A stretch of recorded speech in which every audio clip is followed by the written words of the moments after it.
I'm here at the Jinnah Convention Center where Islamabad is holding the Indus Waters Treaty's seminar. And why is this seminar important? Before I come to that, I'll speak to an expert who's actually an expert on this, Dr. Maria Sultan. Thank you so much for taking a time speaking to Asia One. Indus Water Treaty, it's been there for 65 years until India unilaterally held it in abeyance. What do you have to say on that? Well, it's very unfortunate that international treaties, and in particular a mechanism which has served the humanity of around 1.2 billion people of South Asia for almost 7 decades, has now been put under a regime which is failing to see the utility of international agreements, the utility of the fact that you cannot actually hold water and weaponize it and then believe that there are going to be no consequential response from Islamabad is perhaps quite unfortunate. The reality of the matter is this, that this is a treaty which is guaranteed by the World Bank. We know that. We also understand that there are treaty mechanisms which allow for the disputes to be resolved professionally, legally, and also in conjunction with the two parties.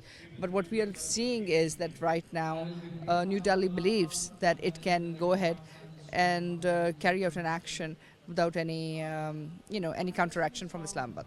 That's a misgiving. One thing is for sure, there is international consensus on Indus Water Treaty, and most importantly also in terms of how rivers are managed worldwide, because they can either lead to peace or they can lead to war. So the question for them is that do they want peace or do they want war? The question is that do they want peace or what it looks like, and it does look like that it is an act of war when they say that they're going to hold it back. Do you think that the situation can further escalate into a full-blown conflict because of Pakistan's right to water, and I would use the word right to water, being stopped as how India is trying to use it as a tap water? As it's a tap, well, they try to switch it on and they try to switch it off. Does it have the potential to blow it into a full-scale conflict? There's no two opinion about it. Our National Command Authority was very specific.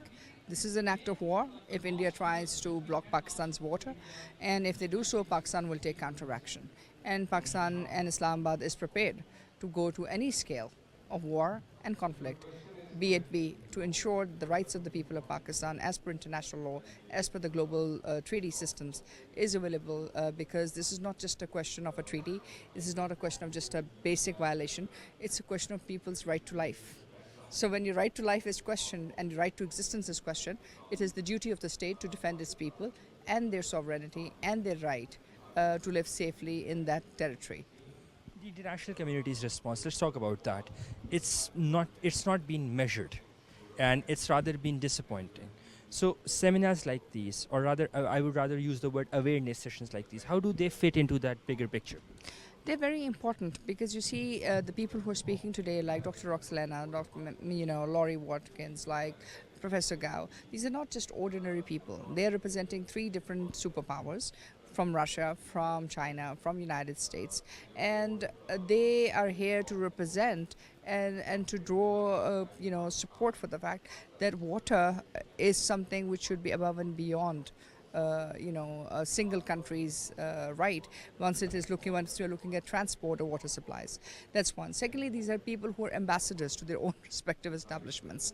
So they will go back and, of course, take this message from Islamabad, the importance of the issue, the importance of the fact that if there is going to be war in South Asia, this is not just going to be limited to India-Pakistan. It's not just going to be limited in terms of effects to a certain area or certain issues, but it is going to affect the whole global community. We have seen what has happened in the case of once Iran and United States has gone to war, two-country war over a very small, narrow Strait of Hormuz, and the end result is that the whole world is paying at the price of oil. We are paying the price. No, we are paying the price which nobody had actually expected, that the outcome of the war between these countries is going to lead towards a global economic depression, is going to lead towards global oil prices being destabilized. So the reality of the matter is this, that if India and Pakistan go to war over water, this is not going to be something which is just going to stop.